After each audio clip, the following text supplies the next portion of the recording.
Tu sais, quand tu évolues dans l'entreprise, comme ton rôle auquel tu peux accéder après, c'est manager.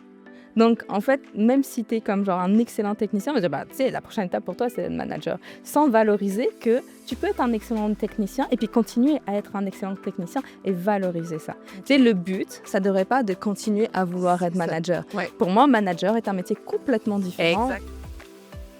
Bonjour, bienvenue dans ce nouveau podcast. Managers de première ligne sont-ils les gardiens ou les négligés du bien-être? Aujourd'hui, je vais pouvoir l'aborder avec deux superbes expertes. On imagine déjà votre point de vue par rapport, mais nous vous supplions d'oser croire à l'histoire que nous allons raconter aujourd'hui concernant finalement la protection, le bien-être, la santé mentale des managers. Ils sont beaucoup sollicités, on leur demande beaucoup, que ce soit en termes de gestion d'équipe, que ce soit en termes de rentabilité, mais qu'en est-il de leur santé mentale? Pour aborder ce sujet aujourd'hui avec vous, j'ai Camille. Oui. Bonjour Camille. Bonjour, comment ça va Comment toi vas-tu? aujourd'hui? Mais moi, toujours bien, tu vois. Là, c'est une belle journée pour aujourd'hui, ça va très très bien. Contente de t'avoir. Mais moi, contente d'être là. Merci pour l'invitation. Merci à toi d'être Vraiment. venue. Merveilleux. Et Laura Parent. Bonjour. Bonjour Ça Laura. fait plaisir d'être ici avec vous. Ravie de t'avoir. Oui, vraiment. Fait que moi, sincèrement, je suis juste privilégiée, j'ai envie de dire, d'avoir deux personnes aussi cotées que vous pour aborder un sujet dont on sait fait beaucoup d'émulsions, que ce soit en entreprise ou même dans nos conversations au quotidien. Laura, est-ce que tu pourrais prendre une petite seconde pour te présenter et dire finalement à ceux qui nous écoutent qui ils sont en train d'écouter? Oui, parfait. Je vais prendre juste un petit moment. Dans le fond, j'ai passé les dernières années à analyser des centaines de cultures organisationnelles dans le cadre de mandats en marque employeur. Donc, analyser les cultures, analyser le ressenti des employés, ce qu'ils apprécient le plus de leur travail et ce qui leur cause aussi le plus de souffrance et de détresse psychologique. Et j'ai aussi la chance de parler de santé mentale des employés sur différentes plateformes de médias sociaux parce que c'est un sujet qui touche particulièrement à mon cœur. Et dernièrement, j'ai fait une étude sur les boss toxiques parce que j'ai réalisé que c'était un élément qui causait beaucoup de souffrance auprès des employés. Très intéressant. J'espère qu'on pourra toucher quelques-unes de ces recherches-là aujourd'hui. Camille. Moi, je suis une grande passionnée de tous ces sujets-là. En fait, en gros, tout ce que les personnes ne veulent pas voir au travail, harcèlement, conflit, management toxique, tous ces éléments-là, moi, j'adore les analyser. Genre, regarder à l'intérieur, voir tout l'environnement de travail, parce qu'en fait, très souvent, ce qui se passe, c'est qu'on va toujours regarder l'individu, on va toujours essayer d'aller tirer le plus possible de l'individu et jamais questionner l'environnement dans lequel il est, dans les cas de stress dans lequel il est. Puis moi, ce qui me passionne, c'est d'aller regarder cet environnement-là, d'aller comprendre ça, puis justement pour avoir des milieux de travail qui soient plus sains et puis plus sécuritaires aussi pour les gens. Très, C'est ça. très parlant. Parfait. Donc, si on regarde finalement la culture de nos entreprises, ou on regarde plutôt la structure de nos entreprises, nos managers sont vraiment à la ligne de milieu. En dessous, on a finalement le staff qu'ils sont supposés leader, et au-delà, on a la direction qui les lead. Fait que, est-ce que cette position structurelle-là est déjà un facteur de stress? Bah, ça dépend. Ça va dépendre de beaucoup de choses. Parce que, tu sais, si tu as une direction qui va d'un côté, tu as tes employés sur lesquels, tu sais, on va toujours dire des choses qui vont être complètement différentes. Puis au milieu, tu as ton gestionnaire. Mais si tout le monde, a ton gestionnaire, ta direction qui est alignée, ils ont exactement la même vision, ils veulent aller dans le même sens, dans la même culture, ça va être beaucoup plus facile dans ta position de gestionnaire de faire ce que tu dois faire et d'avoir une vraie posture de leader. Si Tout par à fait. contre, tu as une direction qui va dans un sens à un moment donné, que c'est pas bien communiqué, qui va dans un autre sens, que toi, en tant que gestionnaire, t'es pas supporté, tu es dans la pire des positions pour faire ton rôle. Puis en fait, malheureusement, c'est souvent le cas. Mhm. Qu'en ce moment, comme quand tu nommais l'environnement de travail, c'est au niveau du système qu'il faut s'interroger parce que c'est souvent beaucoup plus grand qu'eux et non l'individu seulement. Il y a une étude dernièrement qui disait que 36 des managers ressentaient des niveaux alarmants de De stress, donc ce stress. qui est supérieur à l'ensemble des employés. Une de ces raisons était qu'ils se sentent moins soutenus. Mhm. Donc, eux ont un moins grand niveau de soutien et de support de leur boss. Souvent, j'imagine que plus on est haut dans la hiérarchie, plus on assume peut-être que vu que tu es gestionnaire, tu n'as pas nécessairement besoin de soutien, de support. Et de reconnaissance. Oh mon Dieu, ça, c'est terrible. Ça, j'ai entendu ça. Plus tu montes, une VP m'avait déjà dit ça, plus tu montes, moins tu as de reconnaissance. Et c'est super vrai. Pourtant, on reste des êtres humains et on a autant besoin de reconnaissance et de support. Donc, oui, c'est définitivement une problématique. Donc, cette pression-là, qui sont pris en sandwich entre cette grosse responsabilité qu'ils ont de veiller au bien-être de leurs employés, puis en même temps, devoir répondre à des objectifs stratégiques alignés ou pas alignés. Idéalement, ce serait aligné, ça aiderait. C'est vraiment ce qui fait que c'est plus difficile pour eux en termes de santé mentale. Mhm. Mais là, j'ai ma position managériale. Je peux pas vraiment montrer cette vulnérabilité-là à mon staff parce qu'ils vont se dire, mais tiens, t'es quand même mon manager, là. C'est pas moi qui dois te donner des cours de bien-être ou de mieux-être.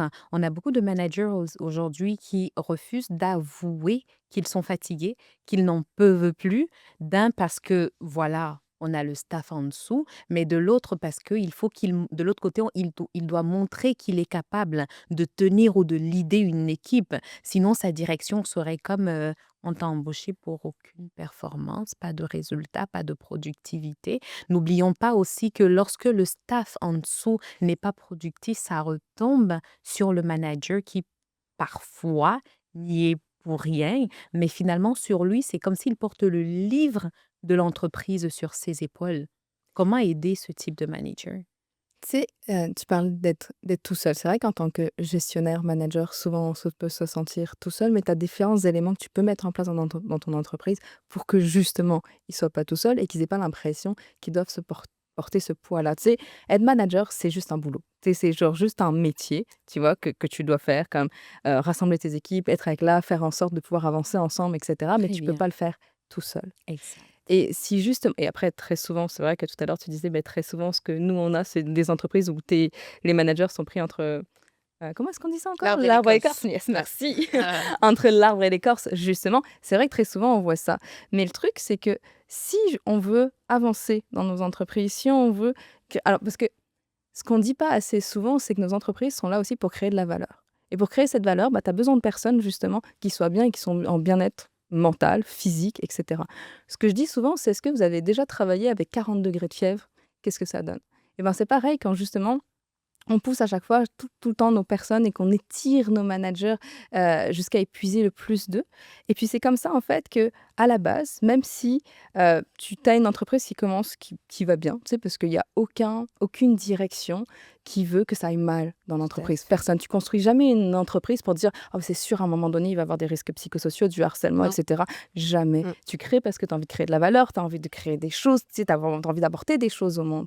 Sauf qu'il faut penser aussi à tout l'environnement qu'on crée aussi autour de ça. Et que si on ne veille pas à cet environnement, surtout si on ne veille pas à notre culture, qu'est-ce qu'on veut avoir en termes de culture, ça va avoir des impacts, oui, sur nos managers, parce que c'est notre sujet là d'aujourd'hui, mais ça va avoir des impacts sur toute l'entreprise et tous les individus qui la composent. Donc, c'est pour ça que c'est vraiment toujours important d'avoir ce pas de recul, de questionner sa culture d'entreprise et pour voir qu'est-ce que ça donne sur chacun des individus. D'être plus intentionnel, Ouais, finalement. Et je totalement. pense que ça part de bonnes intentions. Et moi, j'ai juste été Totalement. témoin de ça. C'est ça. Je vais jamais dire que les hauts dirigeants sont les méchants loups. Au contraire, tous ceux que j'ai rencontrés dans les centaines d'organisations que j'ai fait, ils étaient tous bienveillants et bien intentionnés. C'était souvent plutôt plein de petits facteurs de déconnexion, de justement vouloir servir à la mission, pas trop savoir comment, pas être outillé, Totalement. pas être totalement conscient de ce qui se passe, pas savoir comment, pas savoir pourquoi. Mais je pense que quand tu parles de culture, et moi je trouve que la culture, c'est le système. C'est la chose que Oui. si ça change, on vient changer les mécanismes, les mentalités, les croyances, on vient vraiment changer les pratiques et les comportements. Et finalement, c'est les comportements qui amènent les ressentis. Mhm. Donc, c'est vraiment la clé, c'est dans la culture. Est-ce que tu as nommé ou est-ce que tu dis, bon, on ne peut pas exprimer notre vulnérabilité quand on est manager? Et malheureusement, quand un manager va pas bien et est dépassé, ça va se refléter dans la manière dont il va gérer et ça va être juste du négatif. Et dans mon étude sur les boss toxiques, une des catégories de boss toxiques, je l'ai appelé le boss toxique dépassé. C'est-à-dire que c'est pas une personne qui est malveillante, c'est une personne qui a pas nécessairement de trouble de la personnalité. C'est une personne qui est bien intentionnée, mais qui est dépassée en termes de santé mentale. Oui. Elle est en surcharge. Elle ose pas exprimer sa souffrance et ses vulnérabilités.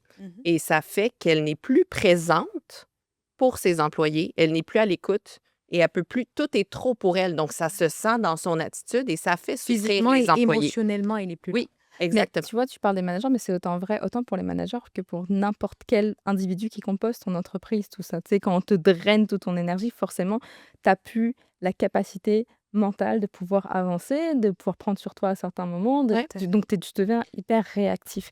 Donc, oui, complètement, mais je te dirais pour tous les individus. Et comme ça concerne tous les individus, c'est pour ça que c'est important, tu sais, comme de faire ce qu'on fait là, de sensibiliser, d'en parler, de créer des climats de sécurité psychologique où on en parle beaucoup que les gestionnaires, nos managers doivent créer des climats de sécurité psychologique, mais pour eux aussi, ils doivent aussi avoir un espace dans lequel ils se sentent aussi à l'aise de s'exprimer pour pas Exact. qu'on arrive à là. Parce que sinon, on crée des managers sans le vouloir qui vont peut-être devenir tyranniques à bout et ça va être beaucoup plus difficile.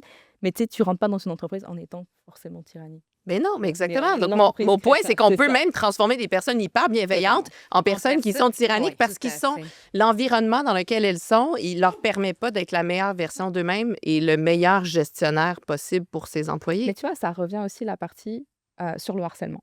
Et je suis enquêtrice pour le harcèlement et très souvent, les gens, ils vont penser, ah bah t'as un méchant, puis t'as un gentil. Mais non. Mais en fait, zéro. Ben non, Et puis, ouais, c'est une non, mais dynamique. c'est totalement ça. C'est Et une en fait, ce que dynamique. je vais surtout regarder, c'est qu'est-ce qui a permis dans l'environnement de travail qu'il y ait cette situation de harcèlement. Exact. Quand il y a du harcèlement, à 98% des cas, t'as pas un super méga méchant, j'aime vraiment pas, là. C'est vraiment un environnement de travail qui a permis à la situation de harcèlement d'exister.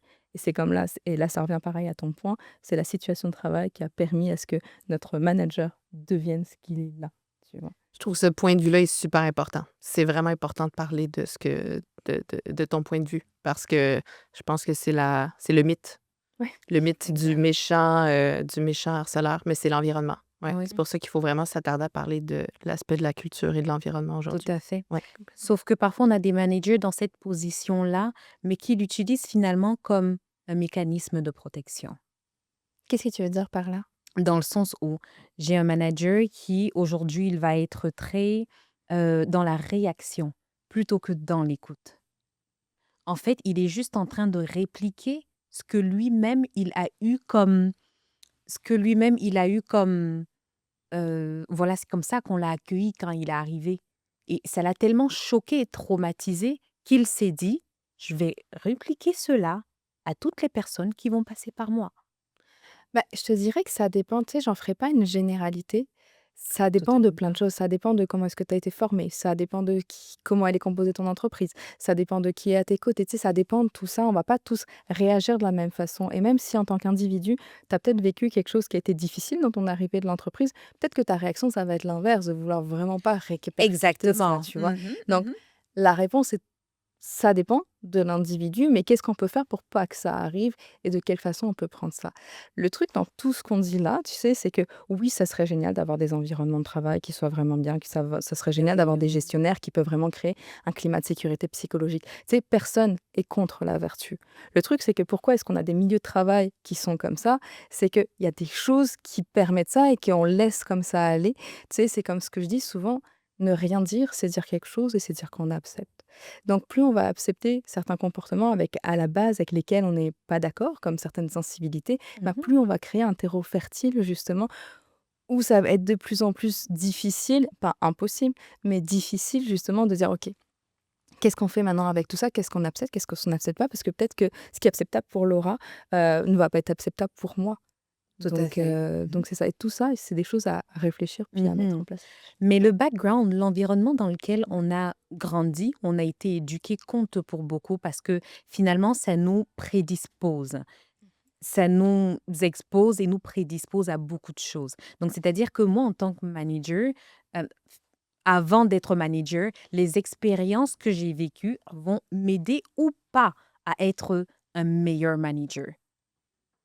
Parce que ce que j'ai vécu dans mon enfance, qui était traumatisante pour moi, s'ils viennent être aujourd'hui réveillés par un certain stimuli qui n'avait pas été réglé auparavant, bah, ça va faire de moi un mauvais manager.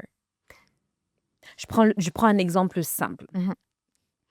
un manager qui a refusé en 7 années consécutives de faire upgrader un employé. Mmh. Donc, je retrouve l'employé finalement en session, en consultation, et il s'écrase en larmes. L'employé ou le Non, manager? ça, c'est l'employé. L'employé, OK. Il s'écrase en larmes et voilà, on essaye d'investiguer tout cela. Il y a un examen qu'il n'avait pas eu 7 années consécutives dans sa jeunesse et fait que là, en 7 années consécutives aussi, à l'âge adulte, on refuse comme on le recale finalement à la même position. Pourtant, finalement, ses compétences sont bonnes. Lorsque tu regardes, OK, parlons de tes acquis, de tes compétences, mais aussi parlons de ce que tu accomplis tous les jours. Il valide, OK? Maintenant, lorsqu'on parle avec le manager, c'est comme ça qu'on m'a traité quand je suis arrivée, fait que tout le monde va passer par là. Da Lorsqu'on OK, c'est comme ça qu'on t'a traité, il y a quelques années, mais dans son enfance, il avait pas le droit, ce manager-là, c'était quelqu'un qui avait pas le droit d'avoir ce qui est excellent, ce qui est bon. C'était quelqu'un à qui on donnait pas de parole de reconnaissance. C'était une personne dont, les autres pouvaient avoir ce qui est bien, sauf toi. Toi, tu es quelqu'un qui subit, that's it. On va souvent te prendre, te faire passer comme un bouc émissaire, ce genre de choses. Ça peut aller vraiment dans tous les sens. Fait que souvent aussi, l'environnement dans lequel on grandit peut façonner ou non un bon comme un mauvais manager. Mais lorsqu'on recrute ce manager-là, on regarde pas tout ce background-là. On ne fait que subir cela. Fait que oui, les formations sont hyper importantes lorsqu'on fait nos recrutements, mais souvent aller en profondeur aussi est primordial. Et malheureusement, en entrevue, c'est difficile d'aller, tester un individu au point d'aller chercher On ses n'a pas le temps. comportements lorsqu'il est dans son pire état, là. Exact. En fait, c'est presque, impossible. Je Mhm. pense maintenant il existe des tests, beaucoup trop laborieux, Ouais. puis on pense que ça va permettre de les écarter, mais pas nécessairement. Mais tu sais, en fait, le point que tu amènes, c'est vrai pour tout le monde. On apporte tout notre Un petit enfant bagage. intérieur à notre Mais travail, hein. oui. Hem Pour moi, la problématique dans les managers qu'on sélectionne, c'est plutôt un point dont on ne parle pas souvent, je trouve, c'est la motivation intrinsèque du manager à gérer des gens. Exact. Je crois que beaucoup de managers se retrouvent en position de pouvoir parce qu'ils sont des excellents experts ou qui sont très performants dans leur expertise. Et Exact. les systèmes et les organisations aujourd'hui sont faits de manière linéaire, verticale, où est-ce que si quelqu'un a des compétences et performances hard skills, fait que vraiment un trait d'expertise, Mhm. on va simplement le mettre en position de gestion. Tandis que tellement d'autres facteurs sociaux, À l'intelligence prendre en émotionnelle, considération. à prendre, qui sont même presque plus importants quand tu deviens à un certain niveau de gestion. Si tu as 15 ou 20 personnes à gérer, C'est ça. et ça, on ne vient pas le prendre en considération, ou on ne vient pas prendre en considération le désir de la personne à gérer des gens, à veiller à leur bien-être. Certaines personnes, c'est pas ce qu'ils ont envie de faire, et peu importe le coaching auquel tu vas ces gens-là, Il là, veut pas, il on veut les pas. coach, on les coach. Finalement, au fond d'eux, ils n'ont pas la motivation Exact. intrinsèque. Et C'est ça, c'est un gros problème. Mais tu sais pourquoi on en est là? C'est parce que très souvent, en fait, tu sais, quand tu évolues dans l'entreprise, comme ton rôle auquel tu peux accéder après, c'est manager. Donc, en fait, même si tu es comme genre un excellent technicien, on va dire, bah, tu sais, la prochaine étape pour toi, c'est être manager. Sans valoriser que tu peux être un excellent technicien et puis continuer à être un excellent technicien et valoriser ça. OK. Tu sais, le but, ça ne devrait pas de continuer à vouloir être C'est ça. manager. Ouais. Pour moi, manager est un métier complètement différent de ce Exactement. que tu fais comme technicien, Exactement. comme, je sais pas, tout autre métier que tu pourrais penser. C'est deux métiers complètement différents et ça s'apprend. Ben oui. C'est des compétences qui s'apprend, puis il faut le vouloir. Et puis c'est tellement difficile aussi d'être manager. Tu gères de l'humain à longueur de journée, Oui. des situations complexes aussi à longueur à de journée. fait. Donc c'est aussi éprouvant. Donc est-ce que, tu sais, toi, en tant que personne qui n'est pas encore manager, tu as envie d'aller vers là aussi? Parce que c'est aussi un beau métier. Je dis tout ça, mais ça peut être aussi un beau Tout à métier fait. aussi. Et c'est une Et vocation puis quasiment. Oui, ça, Donc, oui, vraiment, tu non, mais m'arrêtes, tu vraiment, pourrais parler de Ouais, ça. j'aime vraiment non, mieux c'est une voir ça vocation comme quasiment ça. parce que, comme tu dis, c'est hyper difficile. Et pour moi, c'est comme de dire je veux faire de la plongée sous-marine ou je veux faire du tennis. C'est vraiment comme tu dis, c'est deux choses différentes. Ce n'est pas la continuité. C'est C'est pas dire, vu que Exactement. tu es excellent en tennis, tu vas aller faire de la plongée sous-marine. Il y J'aime a beaucoup presque. ce ton Ouais, anglais mais là, c'est vraiment ça, c'est ça. Tout non, mais à il y a fait. presque aucun lien parce que tu as tellement raison. Mais c'est comme tu dis, j'aime beaucoup comment tu l'amènes avec l'aspect de valorisation, de dire, dans la culture d'entreprise, si on arrêtait de juste valoriser la croissance verticale et le fait de, c'est comme ça que je vais avoir une promotion, c'est comme ça que mon salaire va augmenter, c'est comme ça que je vais avoir plus d'influence et de pouvoir. Mais si on l'amenait de manière différente ou qu'on valorisait les experts, il y a tellement d'experts qui sont heureux en tant Totalement. qu'experts et je connais beaucoup de gestionnaires qui ont été promus gestionnaires et qui ont dit, j'ai changé, je suis revenu en tant qu'expert parce Wow. que j'ai réalisé que je n'aimais pas ça. C'est ça. Mhm. Donc, c'est des changements de mentalité Oui. aussi qu'on Ça doit prend une avoir. qualité, hein, ça prend la compassion pour vraiment épouser cette casquette de manager-là. Ça prend quand même un niveau de compassion. S'il y a un certain sacrifice que tu peux pas faire pour un être humain dans une position donnée, t'aventures pas là. Non, il faut que tu aies envie de le faire, que ce soit une Exactement. motivation intrinsèque. Moi, j'ai une amie qui est gestionnaire, qui est une excellente gestionnaire parce qu'elle tripe sur son équipe, elle tripe sur le développement des individus Mhm. et elle a le désir profond, de manière individuelle, de se former continuellement pour devenir une meilleure leader Wow. parce qu'elle est motivée par ça. Mhm. C'est de ça que je parle dans les Work-Love Languages que j'ai développés, langage de l'amour au travail. L'équipe et le fait d'aimer les gens en est un. C'est une motivation que tout le monde n'a pas. Il y a Exact. des gens qui veulent du pouvoir. Puis c'est correct, du pouvoir, il en faut pour des bonnes choses autant que des mauvaises choses. Là. Donc, il y en a qui veulent du pouvoir et faire leur expertise au maximum. Et ils n'ont pas besoin d'être entourés d'autres personnes. Ils n'ont pas besoin de s'occuper d'une équipe. Ça leur... C'est pas important Mais pour là, eux. Et puis, c'est pas Mhm. grave. C'est pas Exactement. grave, on s'en fout, Le en point, fait, c'est que pas c'est grave. correct Et que comme tu ça, sois, c'est donc que tu sois exactement c'est ça. plongeur ou que tu joues du tennis. C'est ça. Mais on ne met pas assez en avant. Tu Ah, vois. pas du on parle C'est jamais de comme ça. ça. Ouais. Mhm. C'est le moment là, aujourd'hui. C'est ça. Écoutez bien. Exactement. L'autre chose aussi, c'est que tout à l'heure, tu parlais de sacrifice. Je pense que tu peux être manager sans forcément avoir cette notion de sacrifice-là. Encore Ok. une fois, c'est parce que ça dépend comment est-ce que tu es accompagné aussi dans ton rôle de manager. Comment est-ce que tu es soutenu, comment est-ce qu'on te donne les bons outils, comment est-ce que tu es formé. Mm. Donc, tu peux le vivre très bien sans avoir une notion forcément de sacrifice derrière ça Surtout si tu as envie de le faire. aussi. Ça rejoint c'est- ça, totalement. Ouais, Ça prend la volonté. Oui, c'est ça, ça prend la volonté. Si tu as cette motivation-là, pour toi, c'est pas un sacrifice, c'est voyons, un défi à surmonter, un défi à apprendre. Tu dis, ah, je dois m'équiper davantage sur cette compétence-là, ça, je trouve ça plus difficile. Mhm. Mais un sacrifice, c'est pas un sacrifice de ton âme, là, Non. tu sais. Non, non, Ouais. pas dans ce sens-là, mais dans le sens du Mais oui, c'est don de difficile. soi. Mais Oui, dans le sens du don de oui. soi, parce que sincèrement, là, Mhm. être manager, c'est être une oreille d'écoute. Pas juste une bouche qui dicte Ah oui, non, des mais ça, instructions, mais vraiment une oreille d'écoute. Avoir que ton bureau soit vraiment comme... Bureau du psychologue, là.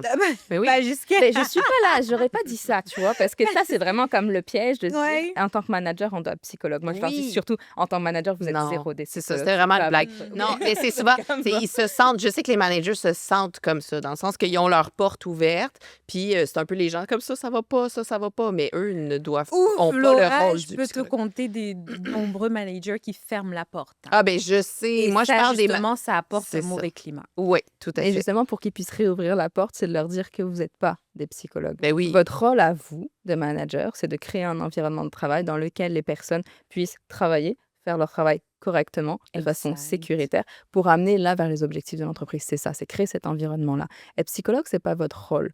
Par contre, oui, vous avez un rôle d'écoute à avoir. Tu sais, tu veux que ton équipe, ça s'entende bien, que les choses se passent bien. Donc, tu as tout ce rôle-là qui est important. Par contre, tu sais, tu dois pas... Moi, j'ai déjà vu, quand je donne plusieurs formations, justement, souvent à des dirigeants, à des managers, etc. Il y en a un qui m'a raconté une anecdote où il a vu une de ses employées qui allait pas bien et qui est partie jusqu'à chez elle. Enfin bref, toute son histoire était quand même partie genre vraiment loin, Oh, oui. mais c'est pas son rôle. Oh, oui, C'est je comprends. son rôle, c'est de te concentrer toi sur, ok, au niveau du travail, qu'est-ce que je peux faire? Oui, il y a un membre de ton équipe qui peut ne pas être bien. Qu'est-ce qu'on peut faire à ce moment-là? Être à l'écoute certainement, mais est-ce qu'on peut alléger peut-être la charge de travail? Est-ce qu'on peut changer au niveau des horaires ou quoi que ce soit? Tu sais, il y a plein de choses comme ça qu'on peut faire, Mhm. mais sans être psychologue. Et je dirais toujours de ne pas Absolument. partir vers là. Mhm. Par contre, on peut connaître dans l'entreprise, ok, c'est quoi tous les éléments de la PAE, par exemple, qu'il peut avoir pour lui dire c'est quoi les numéros à appeler. C'est quoi toutes ces choses-là plutôt que de dire, bah, moi, je vais régler tes problèmes. Là, tu Ouh, t'embarques en plus dans un truc et dans un habit hole, cercle vicieux C'est aussi. ça, Et ça va nuire à leur exactement. santé mentale de faire Totalement, ça. En fait, Totalement. eux, ils totalement. vont vraiment, non, tu peux pas embarquer là-dedans. Ouais, tout Non, à en fait. effet. Mais comme Ça. tu dis, c'est de leur donner les ressources. Oui, Donc, au pire, c'est de les guider. C'est beaucoup un Exactement. rôle de guide, hein. C'est beaucoup de poser les bonnes questions. C'est pas nécessairement de trouver toutes les solutions, mais de leur poser les bonnes questions parce qu'il Mhm. faut les valoriser aussi dans leur expertise puis dans leur autonomie. C'est ça. Ouais. Donc, on aura comme des programmes de PAE, on aura d'autres ressources comme les médecins de travail ou le psychologue de l'entreprise. Justement, le manager a cette responsabilité-là d'offrir toutes ces possibilités-là à son personnel et de veiller à ce que, bon, après, on a aussi des employés qui refusent d'utiliser des ressources, là, mais de montrer vraiment que les ressources sont là et disponibles. Cependant, c'est Disponible vrai pour que lui aussi, par contre. Ouais, totalement. C'est pour le manager pour aussi. le Tout ce manager, qu'on vient de nommer, il doit avoir ce même ressenti-là qu'il existe, que quelqu'un qui a une oreille, qui peut être à son écoute et qui va le lorsqu'il a guider vers... besoin. Oui, exactement. Tout à fait. Parce qu'ils se sentent Finalement, moins les seuls. ressources pour toute la ressource humaine de l'entreprise en question, donc y compris le manager. Sauf que je voudrais ça apporter finalement le pan de oui, on a ces managers-là qui sont comme gardiens un peu de l'équilibre psychologique en entreprise. On vient de dire, par exemple, ils vont pas être la référence, mais ils ouvrent les portes de disponibilité vers les ressources. Mais qu'en est-il finalement de ces managers dont on a nommé de managers toxiques, où finalement, je peux dénombrer tellement de cas où des gens m'ont dit: «Priska, j'ai pas quitté ma job, j'ai quitté mon manager». C'est souvent ça. Combien de personnes aussi souvent m'ont dit: «Ah ouais, moi je trouve que tu es plus bon en tel domaine. Pourquoi ne pas être allé dans tel département, mais plutôt celui-ci?» «Ah non, c'est parce que j'évite le manager». Donc finalement, tu mets en pause ce que tu aimes faire, le département que tu aurais choisi les yeux fermés, juste parce que tu veux pas être en contact avec le manager de ce département-là. Et ça, au prix de ta passion. On n'en parle pas beaucoup, hein? Tu dirais qu'on n'en parle pas beaucoup de ces managers-là qui sont toxiques, tu dirais ça? Oui. C'est ça. Ou même si on en parle, on ne Ouais. sait pas finalement comment. Non, on fait juste en parler, on fait juste le nommer, mais on n'a pas beaucoup de faits, on n'a pas beaucoup de solutions et il n'y a rien qui change. C'est vrai. Donc, je trouve que je faisais une recherche dans le cadre de mon étude, toute la recherche secondaire, sur toute la littérature scientifique sur le sujet, les articles, et j'ai réalisé, je dis, mon Dieu, mais on en parle depuis 40 ans, ce Mm. sujet-là. On Qu'est-ce en qu'on parle a depuis fait 40 depuis ans et 40 ans? ça change très peu et je pense qu'il y a ce que j'ai envie qu'on aborde, puis j'ai envie qu'on aille plus loin, puis qu'on fasse pas juste en parler comme ce qu'on entend parler, qui est un peu peut-être vide de sens ou sur les mythes. Mais c'est de dire qu'il y a les types les managers toxiques, donc il y a une portion de ces gens-là qui sont des gens juste qui ont été, comme on a nommé tantôt, ils ont été pris dans leurs circonstances et Oui. qu'ils finissent par... Il y a des comportements qui sont toxiques, il y a des effets toxiques sur les gens autour d'eux qui sont générés par leur propre dépassement. Et là, c'est vraiment la culture, le problème, leur environnement. Il y a des éléments à ce Exact. niveau-là. Fait qu'il y a ces types-là.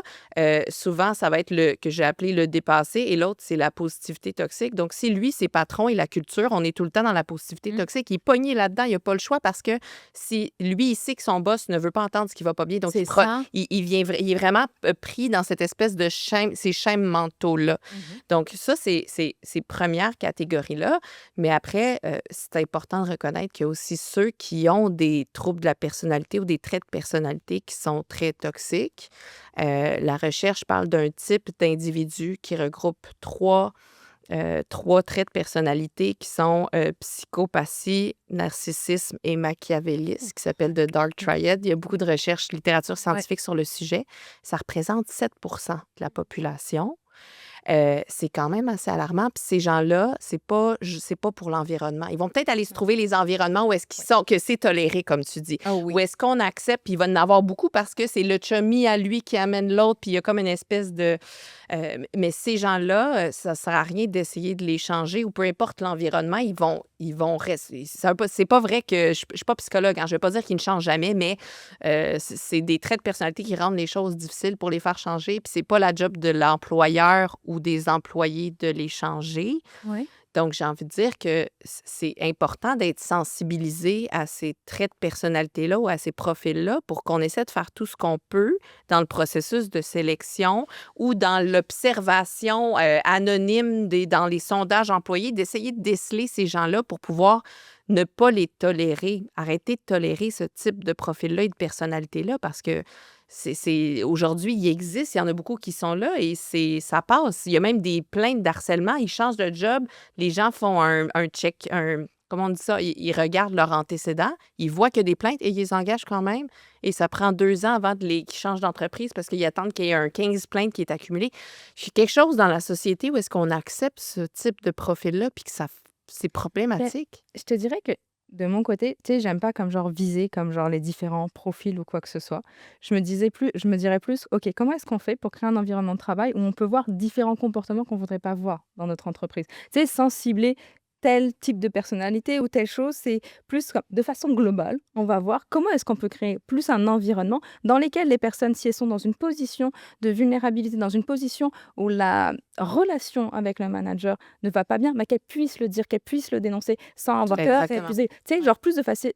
penser de façon globale parce que en réalité, moi, je déteste le mot manager toxique parce que souvent les gens ils te disent manager toxique et après quoi? Tu fais quoi avec c'est comme le terme, t'en Ouais. fais quoi? Ouais. Tu sais, ça t'amène pas à réfléchir plus loin à ton environnement de travail global pour que justement, bah, quand il y a quelque chose, on puisse s'en occuper et on puisse aller plus loin que juste, tu sais, mettre des étiquettes sur des personnes. Parce que si tu la changes d'environnement, alors, hormis des troubles de la personnalité, tu sais, ça, je vais mettre ça à Ouais, part, c'est mais pour ça. si tu Ouais. la changes d'environnement, eh ben, elle serait pas peut-être le même type de manager que Non, tu tout à pourrais fait. avoir, C'est tu pour ça sais. qu'il faut reconnaître qu'il y Donc, en a plusieurs. Ouais. exactement. Il y a plusieurs types. Mais oui, si juste dans une culture organisationnelle, on listait les comportements qu'on ne tolérait pas et les incivilités et qu'on facilite, puis j'aime beaucoup ce point-là, on facilite la dénonciation à l'interne. Donc, un des éléments qu'on mesure dans les sondages, c'est j'ai peur de m'exprimer. Ouais. C'est pour mesurer la sécurité psychologique. J'ai peur de m'exprimer. J'ai peur des conséquences quand je m'exprime.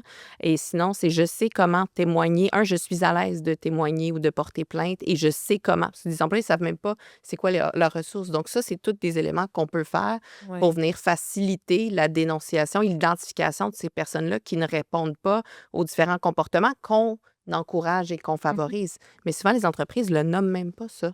Tu sais, comme une espèce de bible de culture. Là, tu sais, un livre de culture, on vient mettre nos valeurs, on devrait mettre aussi, ici, c'est ça les comportements encouragés. Et ça ne passe pas. Et Ça, ça, c'est tu encore sais, plus important parce que, tu sais, en plus, en habitant moi, j'adore Montréal et puis en habitant à Montréal et puis au Québec de façon plus générale, tu sais, on a différentes cultures qui composent aussi nos entreprises. Ça, c'est vraiment génial, puis il faut s'appuyer là-dessus. Le truc, c'est qu'en étant différentes cultures, en ayant vécu, tu sais, enfin, tu parlais de l'enfance tout à l'heure, en ayant comme un parcours de vie chacun différent, tout ce qui va être des comportements incivils, ce qui va être incivil pour moi ne l'est pas forcément pour toi. C'est vrai. ben oui. C'est pour Ouais, certaines personnes, ouais. tu sais, être très, très proche, être très en proximité, c'est pas du tout incivil justement dans ma culture. Pour d'autres personnes, justement avoir cette trop grosse proximité, je vais me sentir mal à l'aise. Tu sais, il faut penser à toutes ces choses-là aussi justement et c'est pour ça que c'est important et je te rejoins totalement là-dessus, de le décrire parce que juste à cet Précisément. petit élément-là, on n'a pas la même vision sur ça et tout ça peut créer des malaises, du harcèlement, des choses comme ça. Le mettre sur papier, Mmh. noir sur Exactement. blanc. Ouais. Et l'incarner, plus que le Ah, mettre ben sur là, papier, ça serait comme genre preach! c'est comme Ah oui, ça. tout à fait. L'incarner de haut en bas. Mmh. De haut en Totalement. bas. Ça, Ouais, c'est vrai. ouais. Ben, on aurait toute la journée pour en parler. Sincèrement, merci Camille, merci Laura. Finalement, les managers, est-ce qu'ils sont les gardiens, les protecteurs ou est-ce que souvent, par le biais des managers, le climat peut basculer du positif au négatif comme du négatif au positif dans nos entreprises? Continuons d'être à l'écoute, continuons d'être connectés à ces balados parce que ce sont des sujets que nous aborderons encore et encore. Merci, mesdames. Merci beaucoup.